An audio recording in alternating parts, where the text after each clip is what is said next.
இந்த 3வது நாளே திருதியை, இந்த திருதியை திதியை தான் 3வது நாள் நவராத்திரி விழாவாக கொண்டாடுறோம். சந்திரகண்டா அப்படிங்கிறது அந்த அம்பிகையினுடைய பேர்.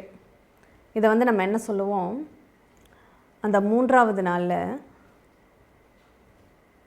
கன்யா அப்படின்னு அழைக்கிறது உண்டு. முதல் நாள் பாலா, 2வது நாள் குமாரி, 3வது நாளை கன்யா அப்படின்னு அழைக்கிறது உண்டு. அதாவது 15 வயதுக்குள்ளாக உள்ள ஒரு பெண் அப்படின்னு. சரி, நம்ம அந்த 9 சக்திகளில் வாராகியாக இங்கே இவங்களை வழிபாடு செய்யலாம். 3வது நாள் அம்பிகையை படைத்தளபதி அவங்க. வாராகி யார்? அந்த அம்பாளின் படைத்தளபதி. போர் செய்கிறதுக்கு முன்னாடி போய் நிற்கிறவங்க இவங்க தான். அதனால் இந்த 3வது நாள் இந்த வேண்டுதல்களில் நம்மளுடைய எதிரிகளுடைய தொல்லைகள், வழக்குகள் வெற்றி அடைவதற்கு என்ன முயற்சிகளோ அதற்கான ஒரு தூண்டுதலை இந்த அம்பாள் நமக்கு நல்குவாங்க அப்படின்னு சொல்லலாம்.